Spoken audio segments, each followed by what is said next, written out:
Ako nga pala si Luis, mula sa napakagandang lugar ng Cagayan. Sa tuwing bumabalik ang aking alaala sa maliit na bahay namin sa may probinsya, napapahinto ako. Hindi ito isang kwento ng imahinasyon. Masasabi kong ito ay kwento ng takot at kilabot ng hindi maipaliwanag na presensya, waring sumpang tila walang wakas. Tila walang wakas na hiwaga. Ako'y 10 taong gulang pa lamang. Bumalik kami sa bahay namin noon. Malapit ito sa isang gubat. Napakatahimik ng paligid at kahit maliit lamang ang espasyo ng aming tahanan, ito ay napaka-presko.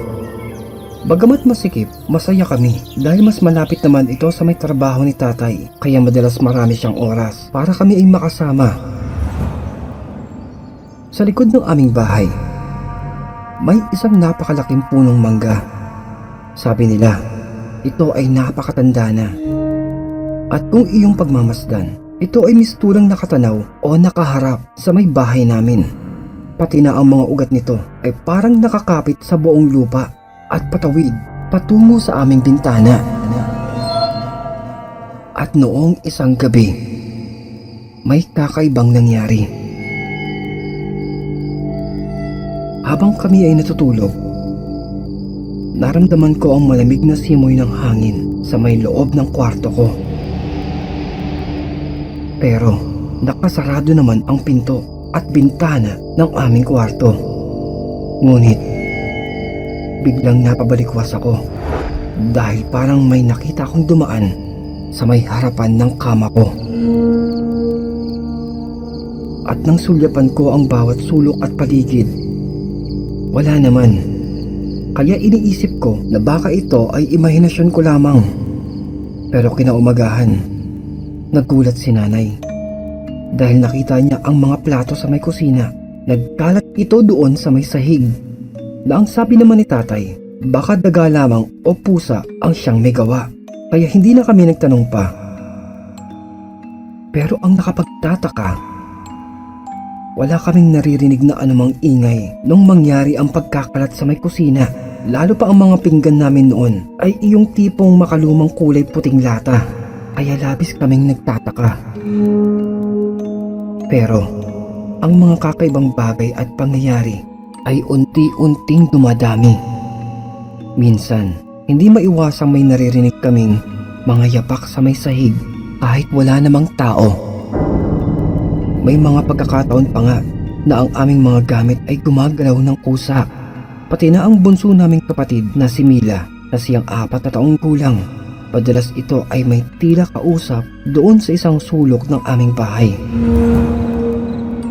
Isang gabi, sinabi niya pa sa akin, "Kuya, bakit ganun? Buti pa sila ay hindi pinapagalitan ng nanay nila." Naika ko naman na naguguluhan, ay ano ba ang sinasabi niya? Dahil doon daw sa may labas ng aming bahay ay madami daw siyang mga nakikitang batang naglalaro kahit gabing-gabi na.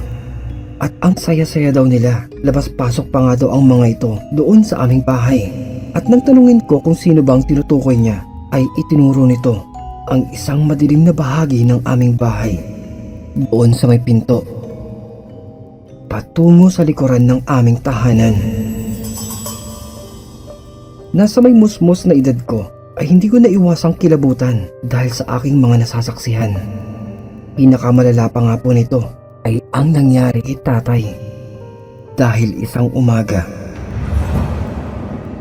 nagising siyang inaapoy ng napakataas na lagnat na nung una ay akala namin ito ay simpleng sakit lamang. Pero makalipas ang ilang araw, nagkaroon ng kakaibang pantal ang kanyang mga balat.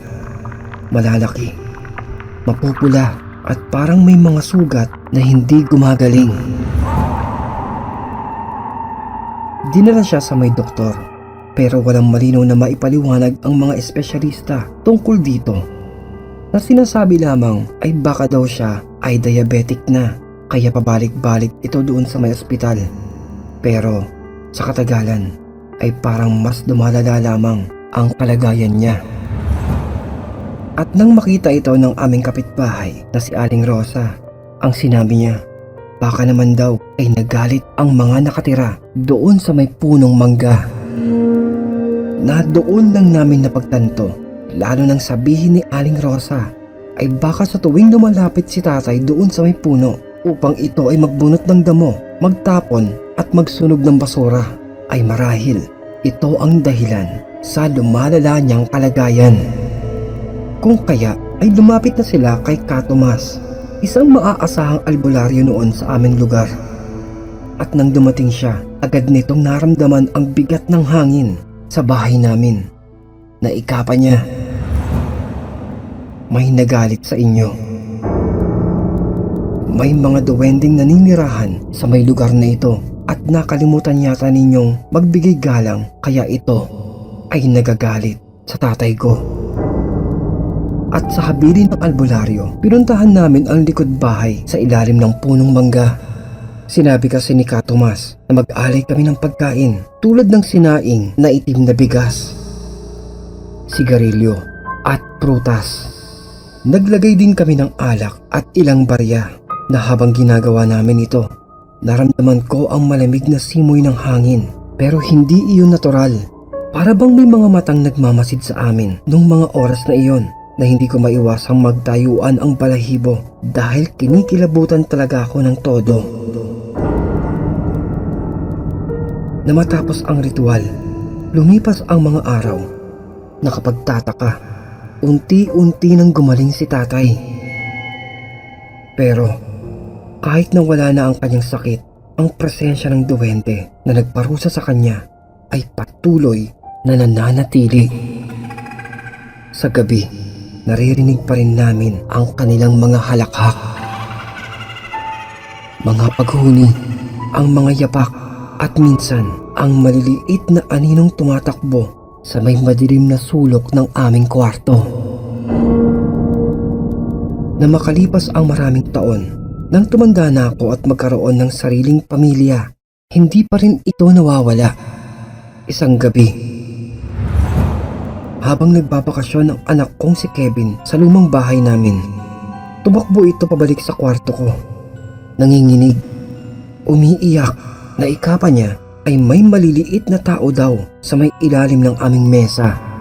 Tinitingnan ito, nanlilisik. Wari mga galit. Dito ay kinabahan ako at hindi na nga nagkamali ang inaasahan ko. Dahil kasunod nito ay nilagnat naman ang anak ko.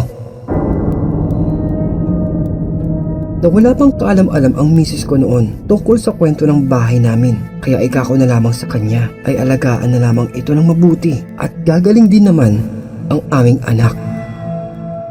Nalingid sa kaalaman niya, sinubukan kong gayahin ang ginawa nila nanay noon para kay tatay. At kahit wala akong alam sa anumang hindi nagustuhan ng mga nilalang na hindi nakikita, ay humingi pa rin ako sa mga ito ng pasensya at nag-alay ng tulad noon kay tatay. Sa mga sumunod na taon at sa lahat ng mga henerasyon ng aming pamilya na bumibisita ay nagsasabing nararamdaman din nila ang mga kakaibang presensya ng mga lamang lupa. Lumaki na ang aming pamilya, na ako nga ay nagkaedad na. Maaga din nagkapamilya ang aking panganay, na dahil di pa ito handa ay sa aking poder muna sila pinatira para ang mga ito ay makabuelo sa buhay. Pero isang gabi, oras na ng pamamahinga, may narinig ako sa may labas ng pinto. Kumakatok ang apo ko. Sa buong akala ko ay nais lamang sa aming piling ito matulog. Pero paglapit nito, agad yumakap sa amin at nagsusumbong. Takot na takot at nagsabi sa akin na, "Lolo, sino daw ba iyong mga nakikita niyang kumakaway doon sa may puno ng mangga?" At labis na itong natatakot. Hindi na kami nagtangkang sagutin pa ito ng aking asawa na tuluyan na din niyang nalaman ang tungkol sa mga kababalaghan ng aming tinitirhan. at nilihis na lamang ng aking asawa ang atensyon ng aming apo hanggang sa makatulog ito ng payapa sa aming kwarto. Para sa amin, ang presensya ng duwende ay hindi na talaga mawawala pa. Kahit ika nga ng ibang naririnig kong kwento na pinapalayas ito, madalas sabihin ng mga matatanda, hindi na ito mawawala pa. Hindi talaga ito nawawala. Patuloy pa rin ito kung saan sila nakikita. Hanggang ngayon, ang mga halakhak nila sa kalaliman ng gabi ay tila nananatili sa aming paalala na hindi lahat ng nakatira sa iyong tahanan ay iyong nakikita.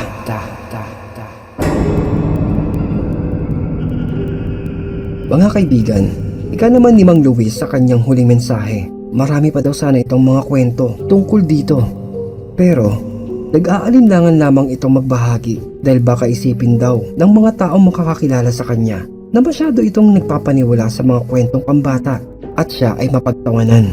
Ginoong Luis, sa aking palagay lamang, para sa akin, hindi naman po kawalan ang ibahagi ang ating mga karanasan, mga kwento ng buhay. Isa po itong palatandaan na may personalidad tayong bukas ang puso para sa tao. Pagtitiwalang ibahagi ang mga bagay na ating sinasarili lamang. Ako nga po madalas akong basta na lamang magkukwento ng kung ano-ano kahit unang beses ko lamang nakakausap ang isang tao. Ikinukwento ko ang mga bagay na kumbaga ay may kaparehas kaming interes sa mga bagay-bagay o buhay, mga paksa. Wala akong pake kung ano man ang isipin niya na baka masyado akong feeling close o sadyang madaldal lang talaga ako. Ay nako, masasabi ko lamang sa inyong mga naibabahaging mga kwento ay lubos po ako nagpapasalamat at isa ito sa mga katangi-tanging kwento na aking nabasa na naitampok sa ating Malita Channel. Maraming salamat po, Ginoong Luis.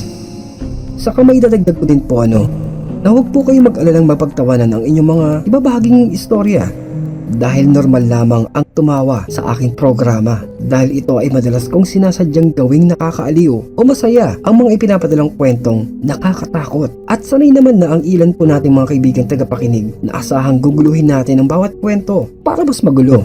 Pero bakit ngayon ang seryoso ko may sakit ako pasensya na. Pero bigyan ko po kayo ng tips. Kapag tingin nyo may lamang lupa o duwende sa inyong paligid, ugaliin nyo lamang maghinay sa pagkilos, lalo tuwing naglilinis at tuwing sasapit ang gabi para mas ligtas kayo.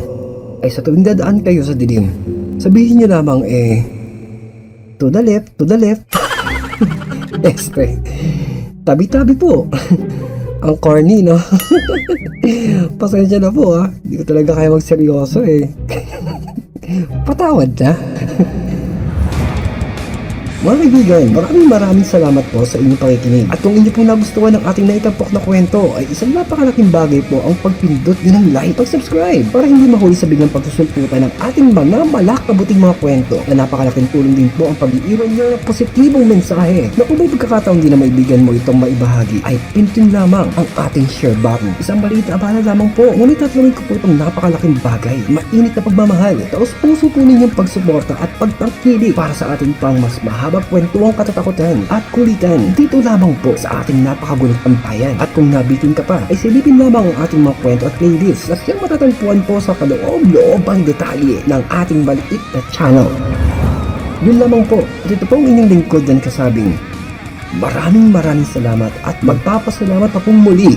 This is your one and only Kulas, your very own original daily dose of Tagalog horror good vibes na nagsasabing stay safe and fresh everyone, and always stay awesome. Peace out.